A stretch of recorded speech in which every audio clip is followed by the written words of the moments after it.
தமிழகத்தில் 10 இடங்களில் வெயில் சதமடித்துள்ளது.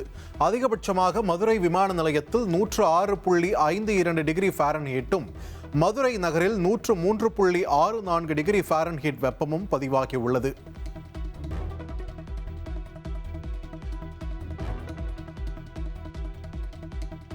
சென்னையில் பல்வேறு பகுதிகளிலும் திடீரென கனமழை பெய்து வருகிறது. இதனால் வெப்பம் தணிந்து குளிர்ச்சியான சூழல் நிலவுகிறது.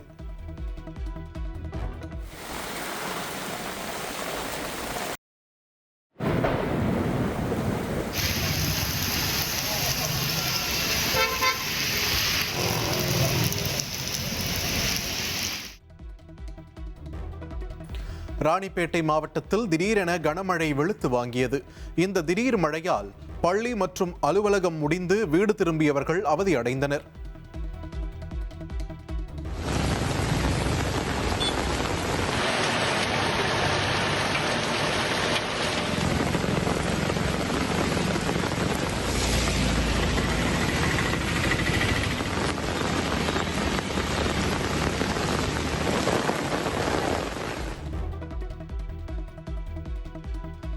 சென்னையில் ஆபரண தங்கம் விலை சவரனுக்கு இன்று காலையில் 240 ரூபாய் குறைந்த நிலையில் மாலையில் 800 ரூபாய் உயர்ந்தது.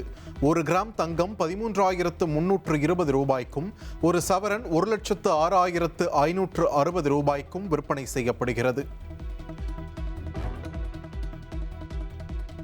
நீட் தேர்வை அடுத்த ஆண்டு கணினி வழியில் 1 வாரம் வரை நடத்துவதற்கு தேசிய தேர்வு முகமை திட்டமிட்டுள்ளது.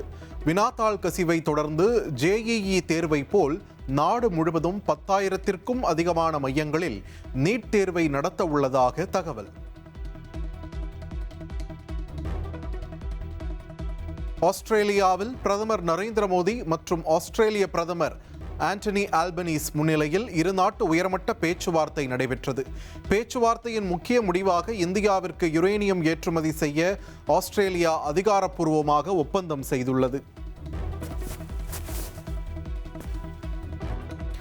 இந்தியாவின் ஆற்றல் பாதுகாப்பை உறுதி செய்ய ஆஸ்திரேலியாவில் இருந்து LNG நிலக்கரி மற்றும் டீசல் இறக்குமதிக்கான முக்கிய ஒப்பந்தம் கையெழுத்தாகியுள்ளது.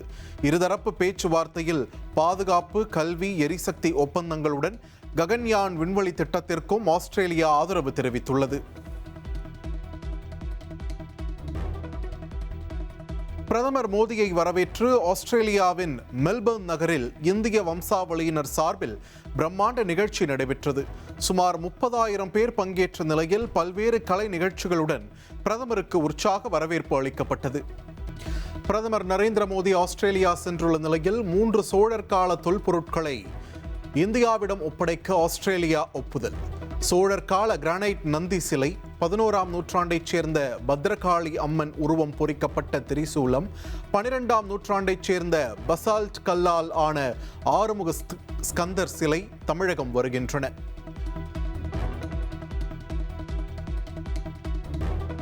நெல்லையில் விக்ரம் சோலார் நிறுவனம் 15,037 கோடி ரூபாய் மதிப்பீட்டில் உற்பத்தி ஆலை அமைக்க ஒப்பந்தம்.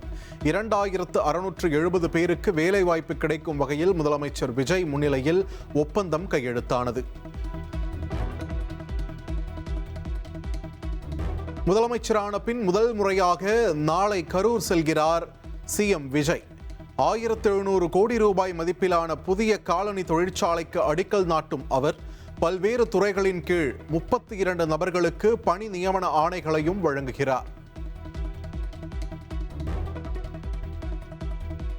கரூர் செல்லும் முதலமைச்சர் விஜய் சுமார் 10 கிலோமீட்டர் தூரத்திற்கு ரோட் ஷோ செல்ல திட்டமிட்டுள்ளார்.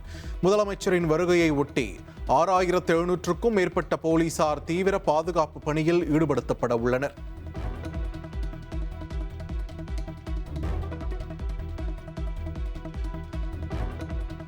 கரூர் விவகாரத்தில் உயிரிழந்தவர்களின் குடும்பத்திற்கு அரசு வேலை வழங்குவதற்கான ஆணை பிறப்பித்துள்ளது வரவேற்கத்தக்கது.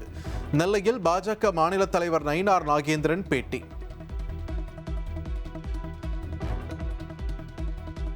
கரூர் சம்பவத்தில் பலியானவர்கள் குடும்பங்களுக்கு அரசு வேலை வழங்கும் அறிவிப்பை நிறுத்தி வைக்க வேண்டும். மார்க்சிஸ்ட் கம்யூனிஸ்ட் கட்சியின் மாநில செயலாளர் சண்முகம் வலியுறுத்தல். கரூர் சம்பவத்தில் உயிரிழந்தவர்கள் குடும்பத்திற்கு அரசு வேலை வழங்குவதற்கு எதிராக தொடரப்பட்ட வழக்குகள் மெட்ராஸ் உயர்நீதிமன்ற மதுரை அமர்வில் நாளை விசாரணைக்கு வருகிறது. தாவேக எம்எல்ஏவிடம் பேரம் பேசிய வழக்கில் கஸ்டடியில் எடுத்த 5 பேரிடமும் 2 மருத்துவர்களிடமும் போலீசார் விசாரணை. சிங்கப்பூரில் உள்ள லக்ஷ்மண பெருமாள் என்பவருக்கு வழக்கில் உள்ள தொடர்பு குறித்து 7 பேரையும் ஒன்றாக வைத்து விசாரணை நடைபெற்றது.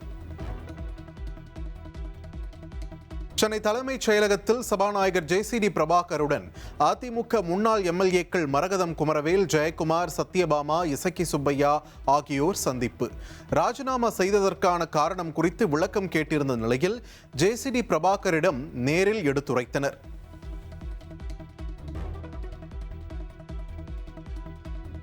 இபிஎஸ் தலைமையில் நடைபெற்ற தருமபுரி, கிருஷ்ணகிரி மாவட்ட நிர்வாகிகள் ஆலோசனைக் கூட்டத்தை Palacode MLA KP Anbalagan, Hosur MLA Balakrishna Reddy புறக்கணித்தனர்.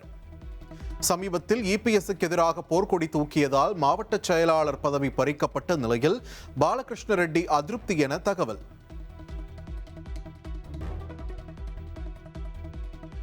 திண்டிவனத்தில் நடைபெற்ற அதிமுக செயல் வீரர்கள் ஆலோசனைக் கூட்டத்தில் முன்னாள் அமைச்சர் CV சண்முகத்தின் ஆதரவாளர்களுக்கு அனுமதி மறுக்கப்பட்டதால் சலசலப்பு ஏற்பட்டது.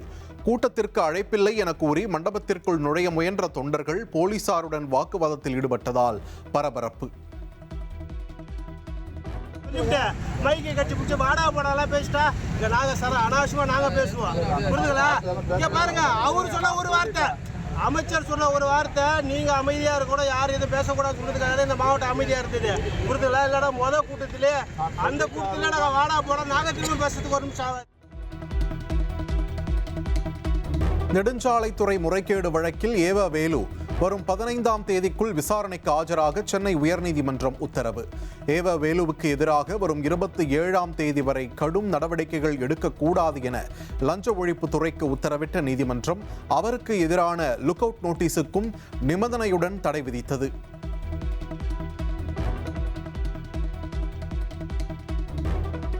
தமிழகத்தில் 3 IPS அதிகாரிகளை பணியிட மாற்றம் செய்து உத்தரவு.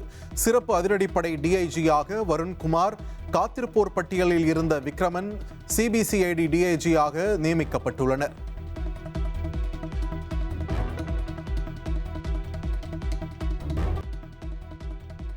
மகளிர் விடியல் பயண திட்டத்தின் பெயர் மாற்றம் என வெளியான குற்றச்சாட்டுக்கு தமிழக அரசு மறுப்பு.